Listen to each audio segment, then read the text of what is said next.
रहीम। सुबह के नाश्ते के बारे में आम तासुर यही है कि ये 8 से 10 घंटे के वक्फे के बाद दिन का पहला खाना हो, तो इसे बहुत अच्छा होना चाहिए। और अक्सर लोग एक मकूला भी दोहराते हैं कि नाश्ता बादशाहों की तरह करना चाहिए। आज के व्लॉग में हम थोड़ा सा नाश्ते के हवाले से कुछ बातें शेयर करते हैं कि नाश्ता कितना ज़रूरी है भी कि नहीं, और अगर नाश्ता कर ही रहे हैं तो इसमें क्या खाना चाहिए और क्या नहीं। तो पहले बात करते हैं कि नाश्ता कितना ज़रूरी है। अगर हम किस्सों और कहानियों को छोड़कर हकीकत की आंख से देखें तो निस्बतन आरामदेह ज़िंदगी गुजारने वालों के लिए नाश्ता बिल्कुल गैर ज़रूरी है, और ऐसे अफराद नाश्ते का नागा करके ज़्यादा सेहतमंद ज़िंदगी गुजार सकते हैं, बजाय इसके कि ज़बरदस्ती नाश्ते के नाम पर हलक तक गैर सेहत बख्श ग़िज़ाएँ भर ली जाएँ। आरामदेह ज़िंदगी से मेरी मुराद एक ऐसी रूटीन है जिसमें जिस्मानी मशक्क़त बहुत कम हो।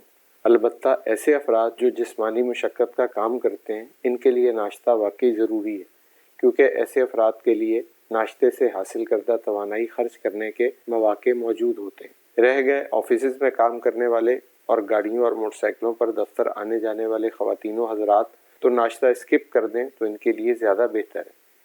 अब बात करते हैं कि अगर नाश्ता करना ज़रूरी है और आप आदत की वजह से या किसी और वजह से नाश्ता नहीं छोड़ सकते, तो फिर नाश्ते में इस्तेमाल होने वाली चीज़ों पर बहुत ध्यान देने की ज़रूरत है। पहले बात करते हैं बुरे नाश्ते की, तो माहिरीन के मुताबिक सबसे बुरा नाश्ता बेकरी आइटम यानी ब्रेड, पापे, बाकरखानी और बिस्किट है, क्योंकि इन तमाम अशिया में सिर्फ कैलोरीज होती हैं जो मैदे और गैर कुदरती जमने वाली चिकनाइयों से हासिल होती हैं, और इनमें अहम ग़िज़ाई अज्जा जैसे मिनरल, विटामिन और ग़िज़ाई रेशा तकरीबन नापैद होता है।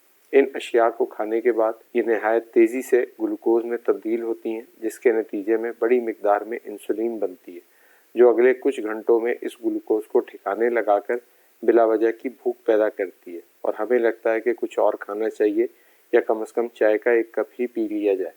और ऐसे नाश्ते से हासिल किया गया ग्लूकोज आम तौर पर चर्बी की शक्ल में हमारे जिस्म में जमा होकर वज़न बढ़ने का सबब बनता है। तो ऐसे नाश्ते से तो हर सूरत परहेज़ किया जाए। अब आप सोच रहे होंगे कि नाश्ते की सारी मुरव्वजा चीज़ें तो नुकसानदेह हैं, अब बचा ही क्या है। तो ठहरो, रुको ज़रा, अभी बहुत कुछ बाकी है। बस थोड़ी सी तवज्जो और प्लानिंग की ज़रूरत है। गेहूं का खालिस आटा या चक्की का आटा हर घर में मौजूद होता है। आप सुबह नाश्ते में इस आटे की रोटी रात के सालन या अंडों के साथ खाएं, और अगर मुमकिन हो तो कोई फ्रूट भी खा लें। नाश्ते में 2-4 चम्मच दही का इस्तेमाल भी बहुत फ़ायदेमंद होता है। गंदम के आटे की रोटी ब्रेड यानी डबल रोटी से कई गुना बेहतर ऑप्शन है। यहाँ तक कि आप इस पर घी भी लगा लें तो भी वो ब्रेड या बेकरी आइटम से बेहतर चॉइस साबित होती है।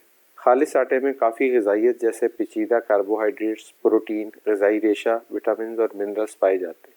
इसमें मौजूद पेचीदा कार्बोहाइड्रेट्स और ग़िज़ाई रेशे की मौजूदगी इसे आहिस्तगी के साथ हज़म करती है, जिसके नतीजे में खून में शक्कर की मिकदार आहिस्ता आहिस्ता शामिल होती है और हमारी जिस्मानी तवानाई की ज़रूरत को पूरा करती है। जबकि अंडों में खालिस प्रोटीन, कुदरती चिकनाई और दीगर फ़ायदेमंद अज्जा पाए जाते हैं, और ये भी स्लो डाइजेशन के अमल से गुजर कर हमें अगले खाने तक भूख का एहसास नहीं होने देते। फ्रूट्स में भी कुदरती शक्कर, विटामिन, मिनरल्स और ग़िज़ाई रेशा पाया जाता है। याद रखें, फ्रूट खाना है, फ्रूट का जूस नहीं पीना। हमारे यहाँ आम तौर पर नाश्ते में सलाद खाने का तस्वुर नहीं, लेकिन अगर आप नाश्ते में सलाद के तौर पर एक टमाटर, खीरा या चुकंदर खा लें तो ये भी बहुत फ़ायदेमंद साबित होता है। दही में दीगर फ़ायदेमंद अज्जा के साथ मौजूद होते हैं दोस्ताना बैक्टीरिया, जिन्हें प्रोबायोटिक्स भी कहा जाता है। ये बैक्टीरिया भी हमारे हज़म के निज़ाम और अमूमी सेहत के लिए बहुत फ़ायदेमंद साबित होते हैं, क्योंकि इन बैक्टीरिया की कमी की वजह से हज़म से जुड़े कई मसाइल पैदा हो सकते हैं, जैसे लूज़ मोशन वगैरह। इसके अलावा ये दोस्ताना बैक्टीरिया कई मुफीद अज्जा जैसे विटामिन और मिनरल्स भी बनाते हैं, और सबसे अहम ये कुछ ऐसे शॉर्ट चेन फैटी एसिड्स पैदा करते हैं जिससे हमारी आंतों की अंदरूनी दीवारें मुकम्मल दुरुस्त हालत में रहती। उम्मीद है इस वीडियो से आपको अपनी सेहत बेहतर करने में कुछ मदद ज़रूर मिलेगी। वीडियो अगर पसंद आई हो तो इसे लाइक और शेयर कर दें, और प्लीज़ चैनल को सब्सक्राइब भी कर लें। अपना और अपने आसपास लोगों का बहुत ख्याल रखें। अल्लाह निगहबान।